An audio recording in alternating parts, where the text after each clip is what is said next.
Alrighty, again, this is DC We the People News. Alright. I forgot to say in the last video, this video is probably for, you know, men and women that's got the age of majority. Okay, they got some colorful words he says, and he kind of uses a little paddle and paddle on your butt to get you going, fired up. Alright, so again, this video is going to be arm's distance, or again, I messed up like last time, right? Arm length, okay? And again, use that mini computer that you guys call cell phones and look up what arm length means in court. Alright, let's go ahead and proceed forward on this, because this, like I said, this is a long video, and pardon the noise, we're listening to where the storm are gathering, and yet I got a storm coming in, so it may get a little windy and hairy. We're supposed to have 80-mile-an-hour winds today, or right now actually here pretty quick. Alright, let's proceed forward, y'all. To give me a purpose, to give me the will to keep pushing on, because if it wasn't for her, I wouldn't fucking be here. No desire to be in this sinister fucking shithole. But there's hope. People are starting to come out of their slumber. They're starting to wake up. They're starting to see the truth. And at this point, they're going to try to manipulate the system again. Which is fine. That's what they do. I put it this way. The government does nothing without first robbing Peter to pay fucking Paul. They have done nothing constructive. Ever. Ever. We as man created government to protect our rights and to benefit us. We are the masters, we are the alpha, we are the motherfucking omega in the hierarchy of the food chain as far as man, government, corporations, persons, legal fiction and entities, trusts, all that shit is below man, except for the covenant issued by God. So we're subservient to God. We exhibit sovereignty, because there's only one true sovereign. He who creates is fucking master. End of fucking story. So instead of arguing the name game in a court, maybe ask the question, where the fuck did you get your authority to lord over me, motherfucker? Huh? Which one of you motherfuckers got the authority from another man claiming that I've caused them a harm, damage, or a loss? And when was I properly fucking given notice to provide remedy, because I am an honorable fucking man? That's right. I got the testicle fortitude to sound off and say it loud and say it fucking proud. If I've done wrong, you get a hold of me. I may be an asshole, but I'm an honorable asshole. And if I've done wrong, all you need to do is explain it to me, and I will do whatever it takes to make it right. But yet they pull you into these courts, and because you don't have the heart or the knowledge to think in that capacity, you want to argue the fucking semantics. Nobody gives a fuck about the semantics. In fact, you're just acquiescing to the problem.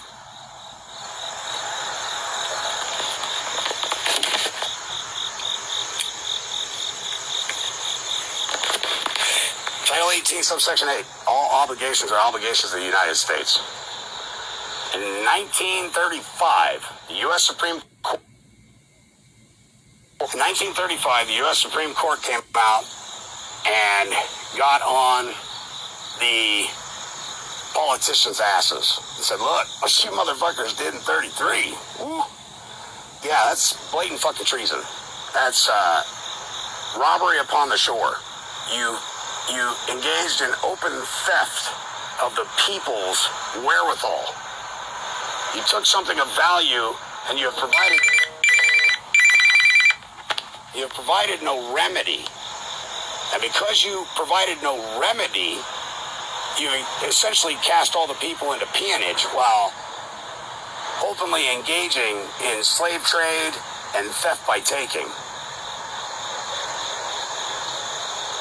What was the other option? A trust manifest. Something of value was given to them so they could do business, and what were they to do for us in return? Cut us in on our cut, on our share of United States, Inc., ladies and gentlemen. Follow me for a second. I'm going to show it to you. The Secretary of State of any of the 50 fucking states is a subsidiary of the Secretary of State for the United States. All right? That means every business that's registered with all 50 Secretaries of State, you have a fucking interest in. Well, how's that possible? How's that possible? Because none of that shit would exist if they didn't take your gold and fucking silver. Everything would still be private instead of public, commercial, Fortune 500 fucking corporation. What does Fortune 500 corporation have? Stockholders, investors, and what do they get? Dividends, derivatives, all right? Futures, annuities from the production of the successful corporation, right? What evidence do you have that you're a preferred fucking stockholder and the world's largest motherfucking corporation? What evidence do you have? Birth certificate's a bill of lading. It's also a warehouse receipt. A receipt is what? Proof of chain of title, right? To what, though? A general intangible. A right that you have in interest in said constructive corporation.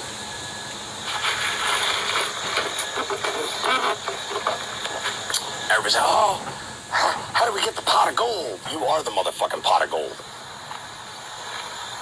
I keep warning people, it ain't gonna be much longer. I'm gonna disappear. Abra motherfucking cadabra. Now, I'll give you guys as much fucking knowledge as I can give to you guys before I do it. There's no need for me to sign an NDA. I worked my ass off to get this fucking far. It didn't come free. These people keep fucking harping on me. Oh, yeah, you get all this for free. None of this shit came for free. The people that talk to me like that, it just bothers me. It bothers me on this aspect, that they'll never be able to ascend to the mind because they're so busy thinking about value in the context of paper. The paper isn't the fucking value. It's your brilliant fucking mind. It's your life source energy. It's your attitude and aptitude in order to achieve, overcome, and adapt. Or adapt, overcome, and achieve.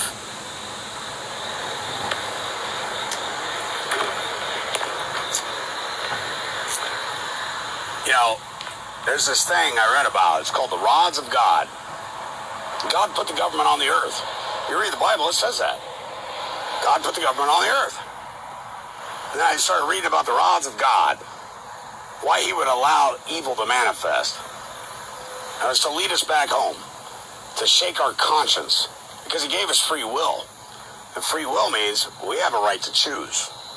Well, United States, Inc., Washington, D.C., Title 28, 3002, 15A, has not violated your fucking right to choose. They haven't.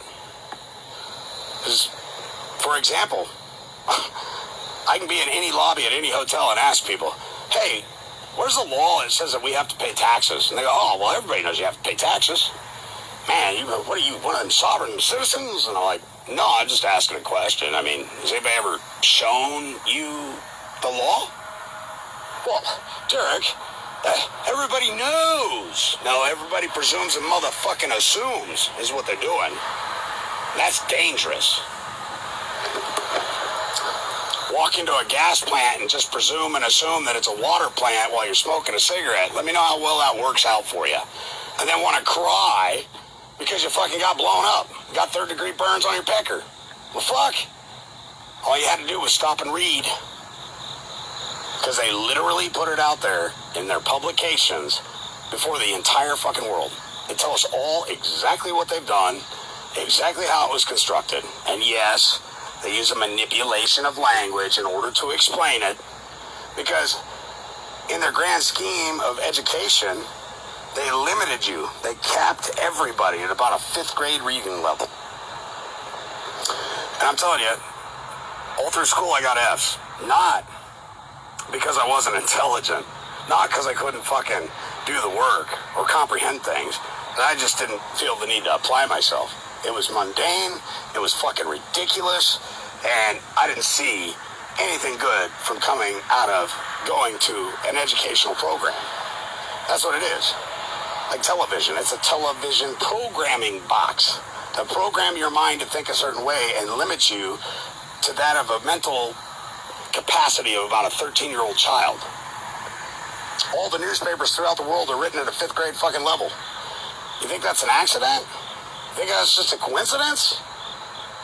You know, in order to get a driver's license in Chicago, they've demoted to using pictures and signs and images because they know most of their population can't fucking read.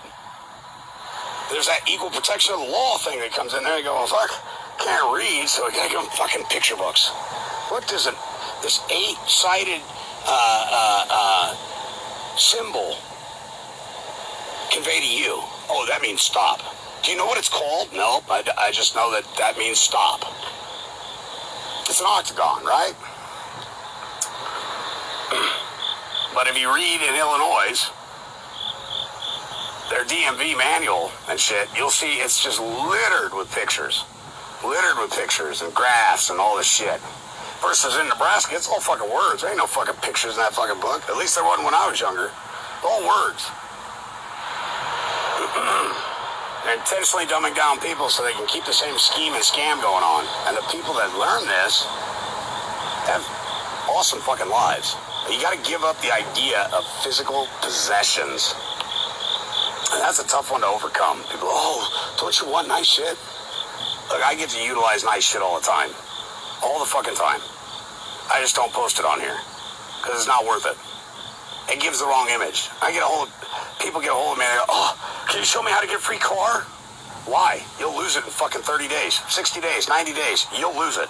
They'll send you a piece of paper. You'll fail to fucking respond. You'll acquiesce by tacit procreation. And bam, you'll be locked back into a fucking contract under presumption and assumption. You won't understand how to fucking combat it in a court before an actual judge who knows the law and absolutely will enforce the law. It took me a while to start liking some of these judges, but I'm starting to see some things. And my animosity towards them, well, it was uncalled for, to be honest. It was uncalled for. That was my lack of understanding, which led me to wanting to use brute force. And of course, that's always what people do when they lack the mental capacity to be able to comprehend what is being shown to them. So often we want to get angry, we want to respond emotionally instead of setting back and looking at the picture in a grander scope.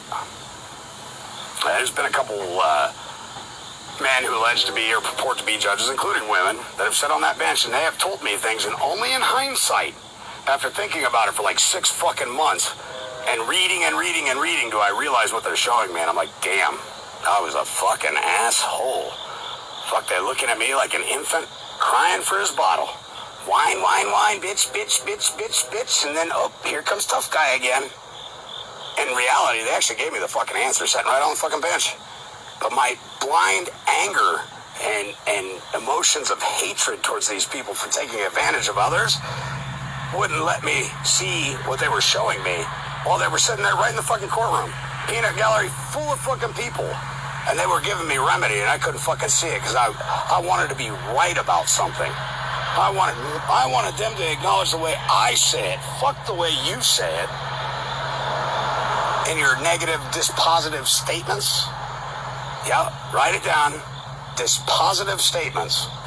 When you're reading court cases, you need to look at them and their conclusions and what they're saying. Most often, they're in dispositive statements, which causes our brain to look at it and go, this doesn't make any fucking sense at all. At all. Because it's a dispositive statement. It is actually telling you something, but in a way that your brain is not familiar with. I don't know how to teach people that. I don't know how to show people that. It's not something that was really taught to me. It was something after years and years and years and years of fucking reading. And somebody saying, Derek, Do you know what a dispositive statement is? All right, well, look at this ruling and tell me what you think. And I was like, well, fuck, obviously that guy's off his fucking rocker. This guy has a right. And she's like, he does have a right. And in that dispositive statement, he's affirming that he has that right. I go, where the fuck do you see that? And he goes, look at the words, read it again, call me when you figure it out. That's my mentors. Gotta love those guys. Fucking, sometimes I take a deep breath and go, fucking assholes. Fucking prick. Why won't you just tell me? Give it to me. You know. You owe me. Tell me. Yeah, ego gets in the way. But the thing is, even if they told me, I still wouldn't fucking quite understand it. It's only until you ascend to the mind you'll be able to enforce the stuff that I talk about. You have to know it. You have to know it in your heart. Know it to be true and be able to express it, whether it be orally, in written form, sign language, whatever the case may be. So write down dispositive statements and start studying them. Because you're going to have to retrain your brain to be able to see it. Because equity acts in the negative. They don't say, yeah, you can go to the park. They say something along the lines of, I don't see any evidence that you can't. Well, I want to know. You need to tell me directly, yes or no. They just did give you an answer. They just gave you the fucking answer. I don't see any evidence. This court doesn't see any evidence that one can't. Well, you're not telling me yes or no. That's because you have a right to make a fucking decision for yourself. So you can accept the offer of this court, or you can throw a fucking fit, and equity will not perfect an imperfect gift, and you can be led to believe in your mind that you don't have the authority because I didn't give it to you. You either have a right to fucking do something or you do not. Period. Cut and fucking dry. And no man tells you what you can and can't do. Only other men who have a notion that you have violated their right in some capacity have the ability to stop you or get redress of grievance.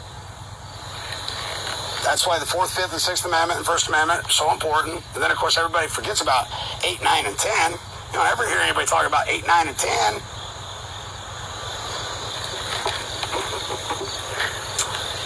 Anyway, maybe coming on here and just ranting and raving is probably not in the best light. I don't know. I don't know what else to do.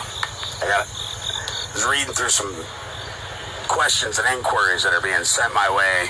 I get hundreds of Facebook messages, hundreds of fucking emails, phone calls, all kinds of shit, text messages, all day, every day, of all these problems. And the story's always the same. It doesn't even matter if the story isn't verbatim. It's always the same thing. They're fucking me.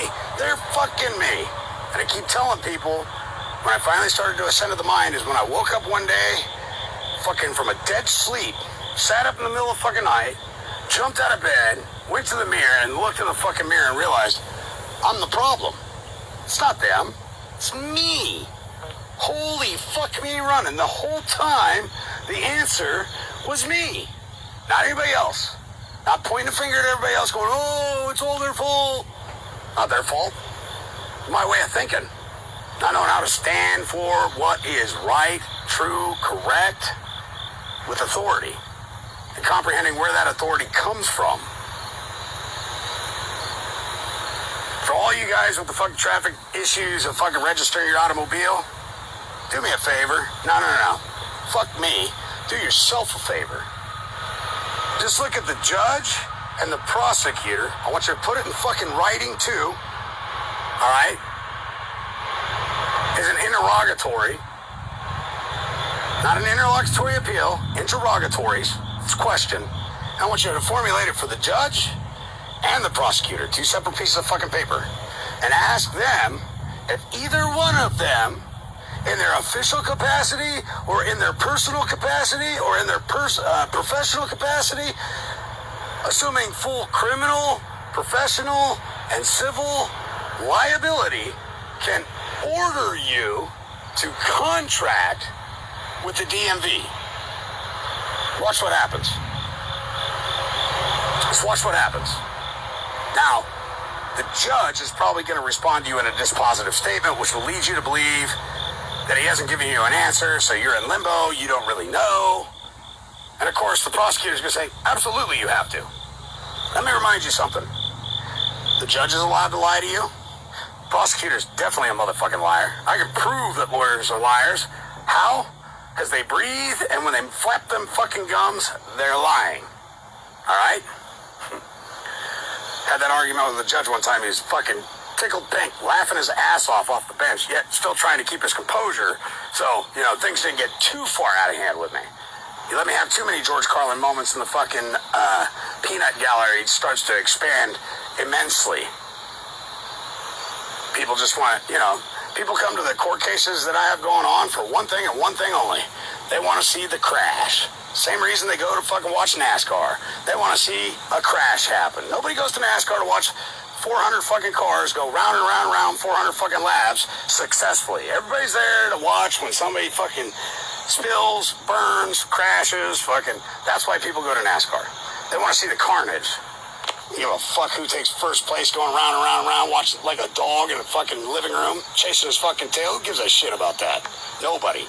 They're there for the carnage.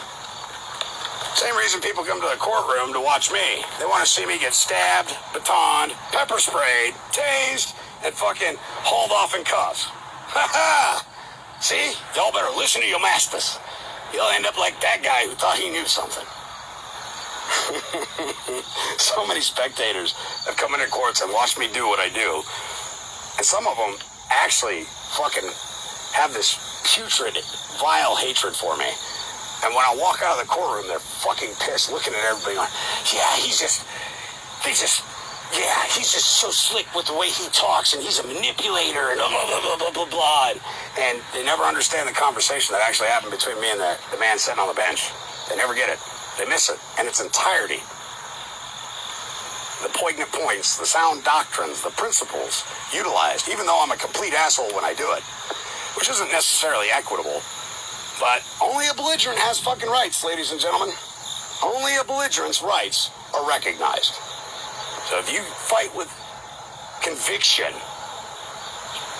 maybe your language is unbecoming of that who would be with such prestige, you know, but when you look at it, only a belligerent has rights.